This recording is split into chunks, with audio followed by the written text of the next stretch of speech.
Hello and welcome to Kernels. I'm Maryann Mori, consultant for the State Library of Iowa. Our guest today is JoEllen Glick from the Pleasantville Public Library in Pleasantville, Iowa. Kernels is an ongoing series of short videos from the State Library of Iowa. Each installment is a small pop of professional development that gets right to the core of a library program, service, or library methodology applied in a public library setting. Kernels feature in-practice librarians discussing their work so that other in-practice librarians can learn from their experiences. Kernels are posted to the State Library of Iowa's Continuing Education YouTube channel, and there's a whole playlist of them, which is continuing to grow, so check them all out. They're also cross-posted to Iowa Learns, our learning management system, so Iowa librarians can watch them there for CE credit. Just watch the video and complete the evaluation. Check out the description of this video or the attachments area of Iowa Learns for links to resources and handouts. So as I said, our guest today is JoEllen from Pleasantville Public Library, and you'll know in just a moment why I'm stressing that word public. JoEllen's library was an endowed library, meaning it had been established by someone who had left a large sum of money to establish this library. And it was completely funded by that endowment. The city never paid a dime toward the library for several decades. And long story short, the library ran out of funding. The endowment ran out. So JoEllen, tell us how you found yourself here. What was the situation? When I started, they told me that they had probably about 2 to 3 years of funding left for the library to remain open. So then we had a meeting with the city, and the state librarian came down, and we had a meeting with the city and in regards to if they were interested in taking the library over. And at that time they weren't. City engineers had came in and had inspected the building and said it would cost too much. It was like $285,000 that they said would cost to do improvements on the building. So what we ended up doing, the friends group kind of gathered, and we got a list of all the things that they said that was wrong with the building. And the friends group, we never had a 503(c). They went up to Drake Law Firm and they did free pro bono work, and they got their number, and then they started looking for grants, and they took that list and just literally went down the line on the list and tried to fix everything that the city said was wrong with the building. So that way, when it came time that the library was to shut down, we could go back to the city and say, this is now fixed. I'm like, why wouldn't you want to take us on? So yeah, that's what we've been you kind of gave us a spoiler now. So we're going to talk about how you really did transform all of this. So I have some slides that we have prepared. So let me pull up those slides here just a moment and get those ready for you. Okay, I just want to give everyone an idea of where Pleasantville is located. It's in the northwest corner of Maryann County, which is in central Iowa. Your population is just a little under 1,700, so that makes you a C-size library. This is truly a makeover story. If you've ever looked in magazines and on the news and you've seen these makeover stories, whether it's a person being transformed through a haircut or makeup or weight loss, or a building, a house that's been transformed, this is the transformation of a library. And it's an amazing story. I think it's an applicable story if you've ever been in a situation where your budget was being threatened, you felt you didn't have the support of your city or your community. This is really a wonderful, wonderful story about a library that started to advocate for itself. So this is what the library originally looked like. This is the Webb Shadle Memorial Library. This is a picture back from how it looked when I first visited about 10 years ago. It was dark. The landscaping was lots of deadness around it, and there were some artwork pieces outside that had been carved from old trees that had been cut down. And I'm sure those art pieces were very interesting when they were first done, but they hadn't been maintained and they were rotten. You could poke your finger through parts of it. So just not a very pleasant or attractive place to be. And JoEllen, when you knew that the funding was running out, and you were able to get a friends group together to apply for grants and get some funding. This is how you started to transform the outside of the building. What you power washed and you got rid of the dead bushes and you re-poured the cement for the sidewalk. What else did you do here? We got the first thing that we did was we got a new roof because the That's roof right. was leaking on side. So we did that. We had the flower plants were a donation.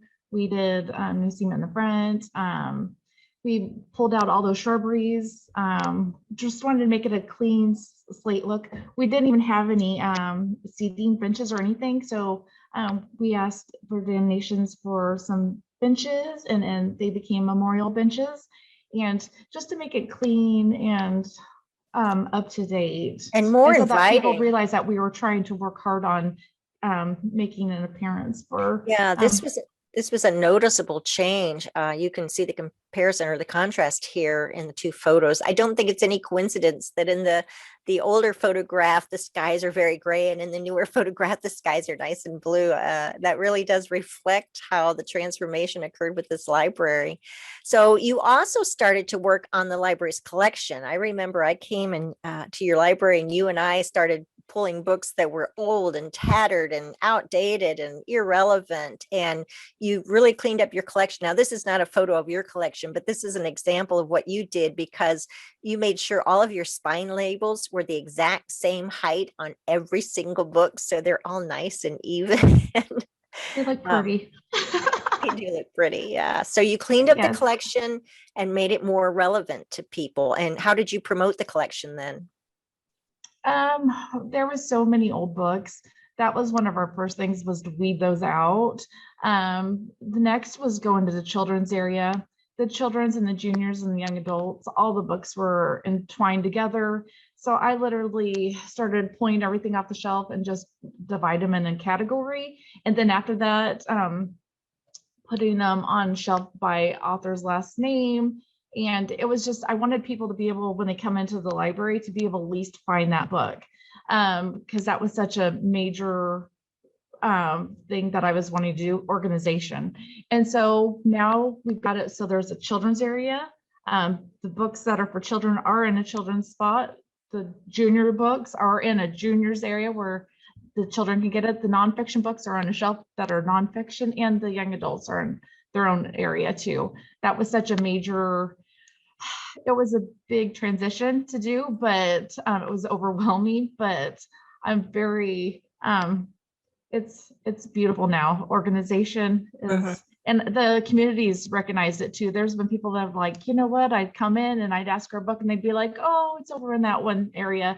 And they wouldn't really know where it was at. So now if somebody comes in, we can look it up, and it's all on the computer now too. So that way we can type in the book that they want. It brings up what the information on where it's located at in the library, and we can instantly go over there. And they also have access on the internet too. They can go to our website and they can bring up our card catalog, and they themselves can see what books are now available. So you cleaned up the collection, made it more relevant, and made it more accessible. I think those are wonderful things to do. This is a sign on the outside of your building of how it used to look. And you applied for a grant and got a brand new sign. And you've turned this truly into a community sign so that you promote not just library events, but other community events. And this photograph of this event that was occurring at the time the picture was taken, this was something that the library did just to invite the public onto the property of the library. To get them there, you had hamburgers on the grill and you had a local band come and play. And it was just a nice time to get people to gather as a community.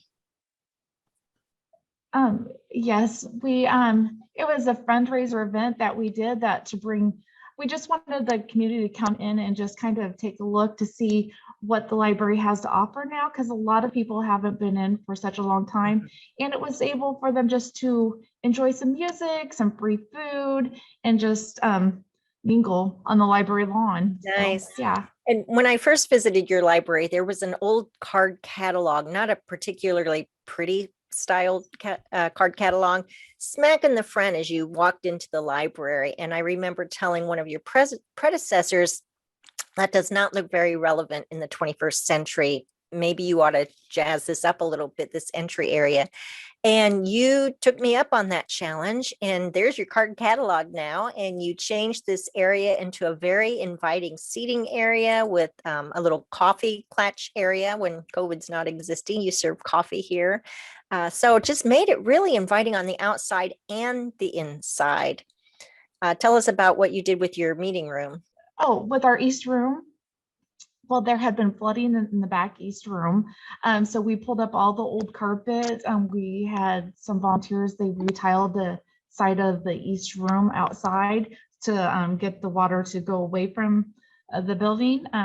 We relayed it with some wood planking flooring and repainted everything, freshened it up, made it usable again, so that people were wanting to use it for renting it for graduations and birthdays and different type of painting events, art camp, kids club. It's just a usable space that is central in town that people be able to get to. So, and they had access to the library lawn at the same time, so they could go in and out and utilize both areas.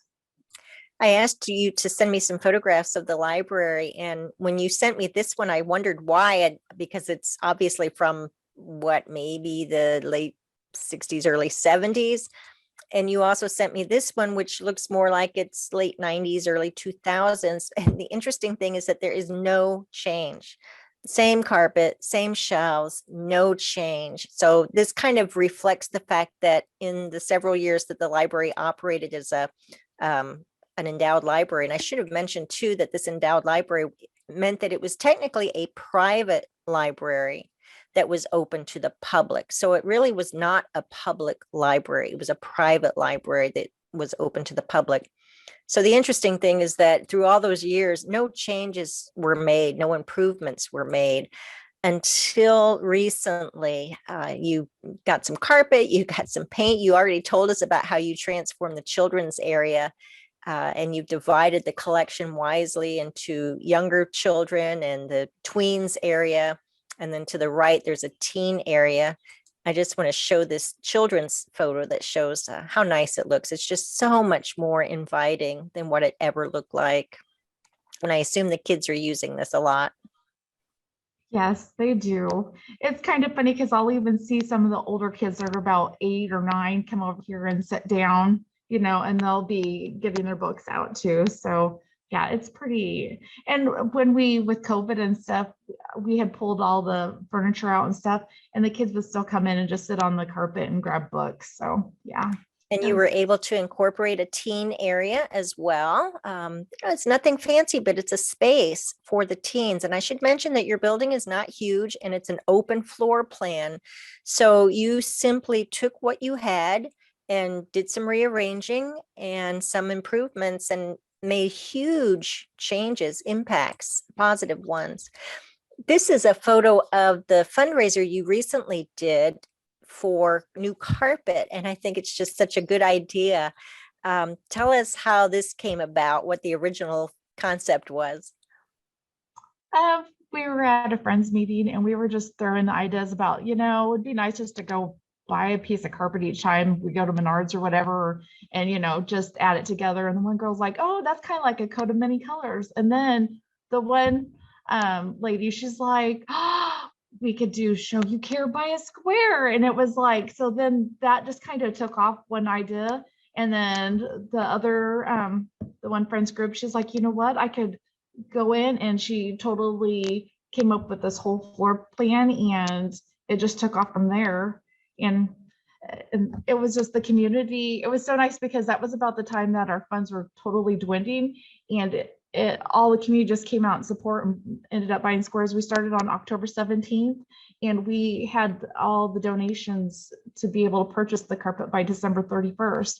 And it was just amazing. Even after the fact that we had the carpet in, people are still coming in like, is it too late to buy a square? And it was just kind of to show that the community wanted us here. I mean, it was very humbling because we could take that to the city and say, see, the community does want us around. I'm like, they've put their money to where they feel like, that we should stay. So yeah, it was It was And I very, think the good idea on this is you had a slogan and you had this wonderful map that one of your friends people drew up that people could identify what parts of the carpet they had helped purchase.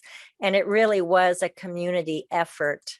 There's the little statement there, 50-year-old carpet. Yes, it was time for some new carpet.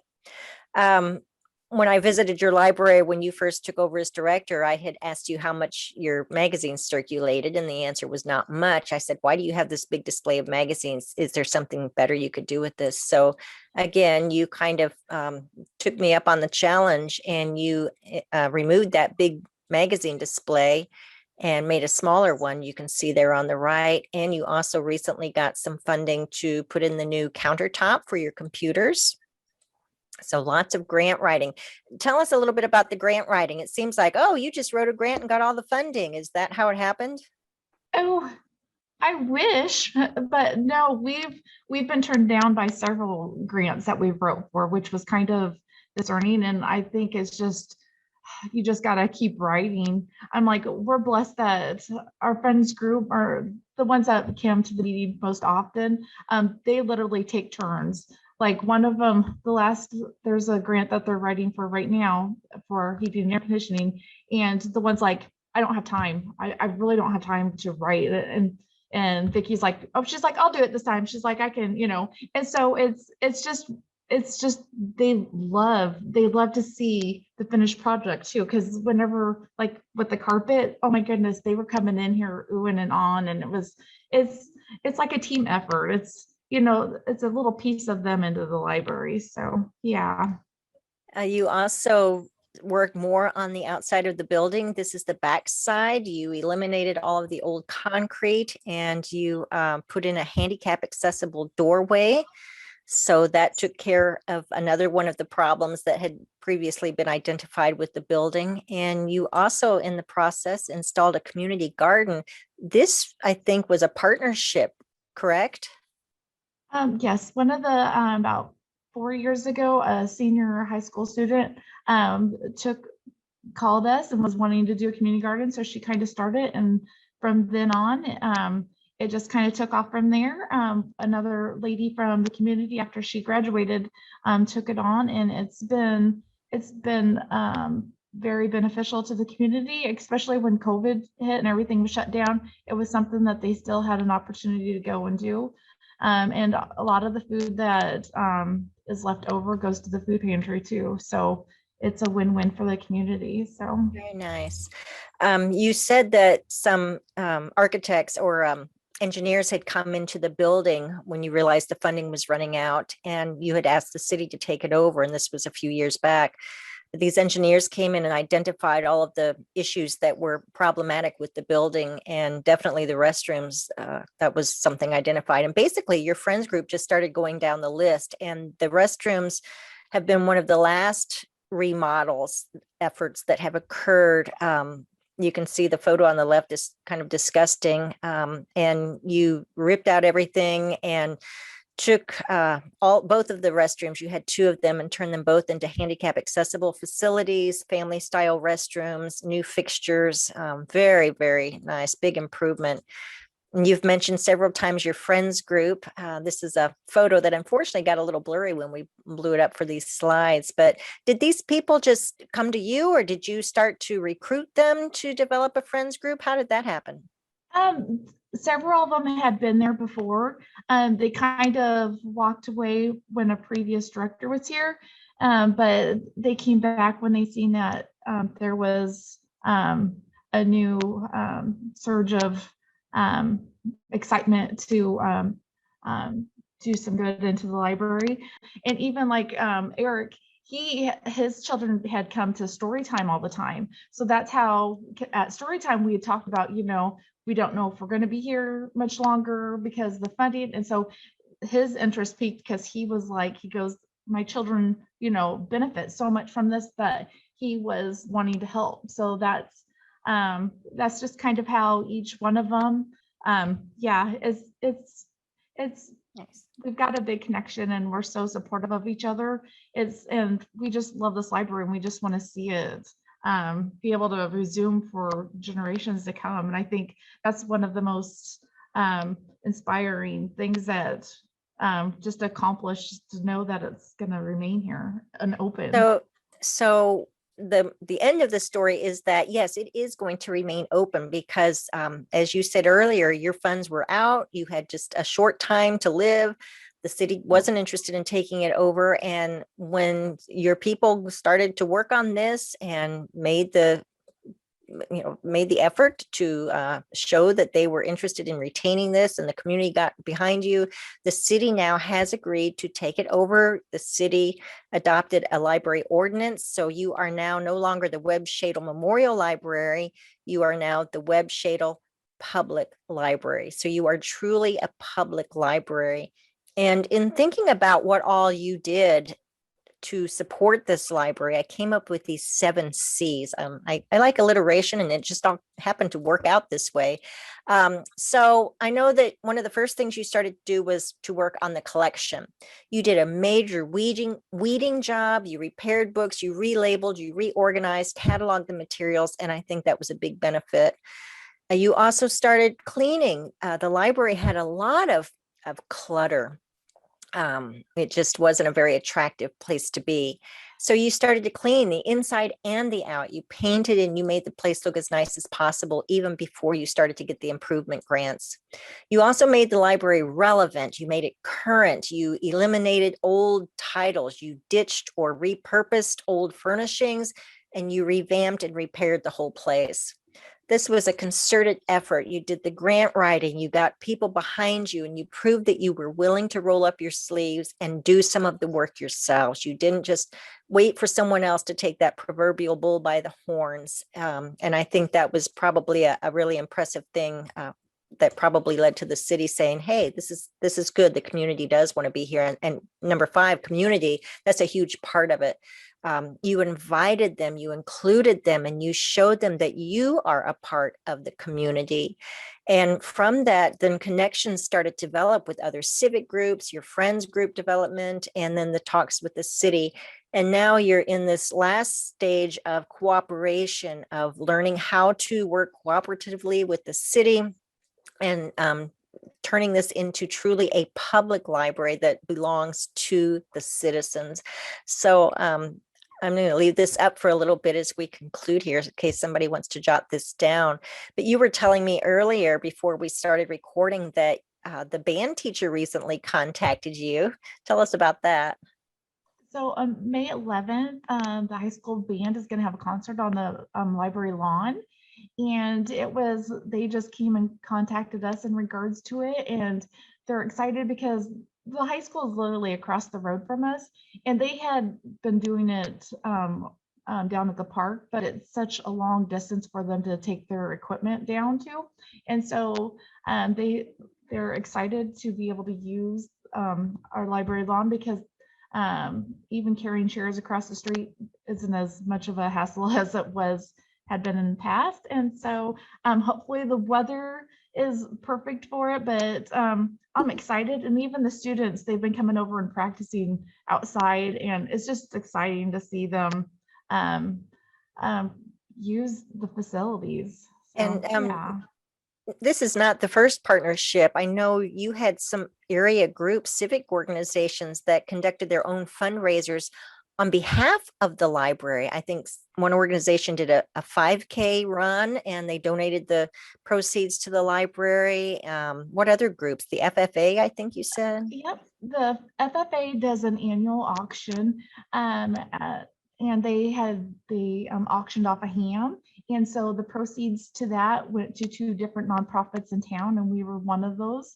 And so, which was wonderful because it was a surprise to us, and they're the ones that helped out with the community garden. So I think once that community garden started becoming established, I think they seen that need for what we were doing here at the library, and so they're wanting help. And we actually had a lady from town did a almost spring craft and vendor show just recently, a couple months, and she just brought in yesterday a donation of $1,000 that she raised from that craft show. And so that's going towards our new project, which we've always got a project going on, to replace our heating and air conditioning system. So, and that was lovely because that was something that she didn't have to do, but it was a blessing to our library. So just to see that the community is so behind us is So awesome. JoEllen, in the last minute here, give us a very brief encouragement. What would you say to the library director out there who has just been told the library's funding is going to be cut, doesn't know what to do, feels like it's the end of the rope? What would you tell that librarian? Just keep going. Just keep doing what you think would help the library out. Like one day we'd hear positive stuff, the next day we'd hear negative stuff. And there's been many moments when we haven't received grants that we've written for, or just negative comments from some people in the community. But we just keep working and doing what we can to better the library and trying to make people in the community involved with the library too, by bringing them in, by contacting the high school, the elementary, the chamber, going to city council meetings, inviting the police officers over here just for story time. And we recently were doing summer with COVID and everything. We're thinking of doing some like outdoor story times. And so I contacted one of our retired school teachers, and she just agreed to come out and do story time on the lawn. So hopefully don't give up. I mean, that, because in the long run, it's going to be something that generations will be able to use. I mean, the library is such an important part of the community. I don't think people realize how important it is until it's gone. And so that's wonderful. Well, thank you to those of you watching, and thank you so much, JoEllen, for taking your time and effort to be part of Kernels today. This is such an encouraging story. I'm just thrilled at the transformation that has occurred in this library, not only the library as a building, but the library as an entity, and very happy for you and for your community that you will continue to have this gem in your town. If you're watching on YouTube, please check out the links in the description for more information. In Iowa Learns, these are usually stored as attachments. If you've got a little bit of time, watch another kernel. And if you're doing something at your library, a program, an initiative, service, or something else that you think would make a great kernel, we want to hear about it. So reach out and tell us about it. Thank you. Thank you.